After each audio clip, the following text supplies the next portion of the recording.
Wato jama'a yau zan yi bayani akan yankin West Bank ne, garuruwan Nablus da dai sauran garuruwan da kasar Mamaya ta sa shi a gaba kuma take mamaya na yankin West Bank na Falastin kenan na Gaza.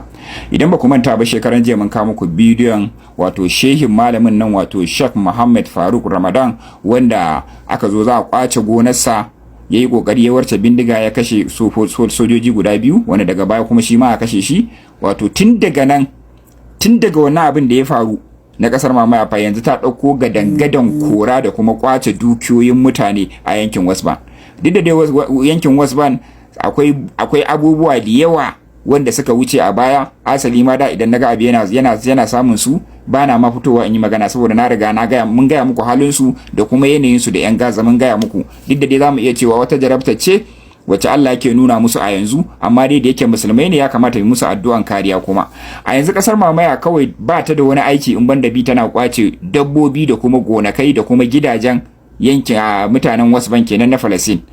Ba ta da aiki tunda aka yi wannan kisan, yanzu kawai sai ta zo gari. Kuma abin da zai ba ku mamaki, idan ta zo gari din ba 'yan sandanta ta sa ko sojojinta ba, akwai yankuna da dama na kasar Mamaya inda ta mamaye, to su ne matasa ne gayu ake ba bindigu kawai sai a zo a ce gaye ya zabi inda yake so, ya zabi gidan da yake so, ko kuma ka zabi gonar da kake so, ko kuma ka zabi gonakin da kake so. Kana cewa kana so to an kwace a hannun ba Falastini an bashi kenan. In gida ne haka, in sun ga dama su rusa, in ko ba su ga dama ba ka fito da kayayyakinka ka fita ka ba su gurin, sannan su ta matsawa. Yanzu abin da yake faruwa a West Bank kenan, gabaki ɗaya yankin West Bank, garuruwan nan Nablus da sauran garuruwan nan gabaki ɗaya abin da kasar Mamaya take yi kenan. Irin wannan abin fa a yanzu haka shi take yi a Jordan, irin wannan abin kuma tana kwatanta irin shi kuma a Lebanon a yanzu haka. A yanzu haka kenan daidai lokacin da hankalin duniya ya dauke akan wancan yaƙe-yaƙen. Kuma amma wa'annan kasashen ba su tsaya sun yi magana akan irin wannan cin zalin. Kuma kana magana za a kashe ka ko a kama ka, in ka kai shekara 100 sai sun kama ka. In dai ka kai shekara 100 ko mace ko namiji sun kama. Kuna gani yadda suke duka, suke sara, suke waya, haka kawai suke yi. Duk da mutanen wasu muna ina da bambancin sabani akan yan Gaza da sun hada kansu a yanzu, da yanzu Allah kaɗai ya san yanzu irin yadda suka zama, za a iya cewa ma za su iya samun nasara akan kasar Mamaya. Rashin haɗin kansu shi ya jawo ga baki ɗaya ga yan Gaza suna ruwa, su ma kuma ga su suna ruwa.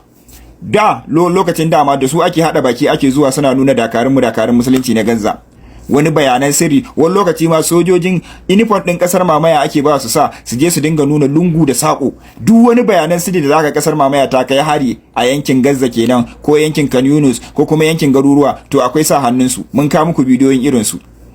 Amma yanzu gashi nan yan Gaza an gama da su kuma yanzu gashi nan irin abin da kasar Mamaya take so ta yi a Gaza ya gagara, shi ake zuwa ake yi musu. Shi yasa bai Yahude in dai ka bi shi ya gama amfani da kai, to kai ma ba zai barka ba.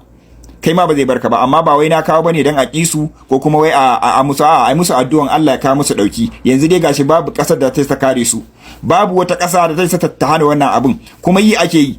Gayu za a sa, akwai yan daba yan kasar Mamaya, su ake ba bindigu ko goroki, idan kai magana su kashe ka a gaban sojojin nasu, kuma sojojin naku su kama su kashe ka. Idan gida ne da kai, idan mota ce da kai, idan shanu ne da kai, idan awaki ne da kai. Yanzu abin da suke yi, abin da suka ga dama suke yi, sai ka ce ba sa hangon masifar da take tunkarar su. Da sun san masifar da take tunkarar su, wallahi alazim, dan dai Allah ya riga batar musu kwalwa ne, da koma za su yi shiru.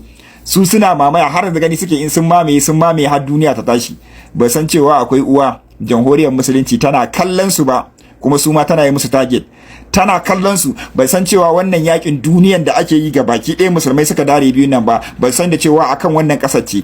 Duk wani yaki da za ku ga ana yin shi a nan yankin Middle East din, to akan wannan ƙasar ce Palestine, da masu santa da wanda ba sa santa duka. Kuma duk musulman duniya da kaga sun ware kashi biyu, sun ware gida biyu, to duka akan wannan ƙasar ce ga baki ɗaya. To yanzu dai gashi nan mamaye suke, suna kashewa, kana gani, kana kuka, kana ihu. Su kuma yan Gaza sai aka yi musu harin bom a kashe 20-30. Amma a daidai wannan lokacin waɗanda suke wannan abun fa su ne aka samu haɗin kan Larabawan da kuma munafukan musulman da kuma duniyan suke kare su. Duk yakin nan saboda a kare su ne su yi abin da suka ga dama. Shi kuma Allah ba a zalimin bawansa bane. Na rantse da girman Allah, ku gama ni tausaya muku nake yi ma lokacin da za a jiyo kanku, kuma nan take guri kusa. Kuma na tabbatar da cewa jamhuriyar musulunci ta zuba muku ido ne domin ku gane izinarku, ku gane cewa munafurci ba abin yi bane, ku gane cewa da kun haɗa kanku da Allah kaɗai san inda za a kai ku, kamar abin da yake faruwa a Lebanon kenan. da sun haɗa kansu a wannan lokacin da aka fara yakin 7 October din nan, da wallahi azin kasar Mamaya sai ta kasar Falastin sai ta yi nasara akan kasar Mamaya, duk da suke yawan makamai, amma rashin haɗin kan da munafurci. Kaga munafiki, kaga duk inda aka ce mutum ya san sirrinka zai bada bayanan sirrinka, to duk wani rashin ci gaba na rayuwanka to yana tare da shi. Yau da kansu a haɗe yake karkashin ramin karkashin ƙasa, su za su kera, su za su yi komai, da har yanzu ba a isa samu nasara a kansu ba. Amma da yake su munafikai ne, an ware su gefe ma su je su faɗa, an bar su ta rayuwarsu, wannan rushe-rushen da wannan kashe-kashen su duk ba a musu ba. To yanzu gashi nan an dawo kansu gadan-gadan, babu gida ba dukiya, idan kuma kai magana a kashe ka. Allah kare su, Allah ya tsare su. Ku ci gaba da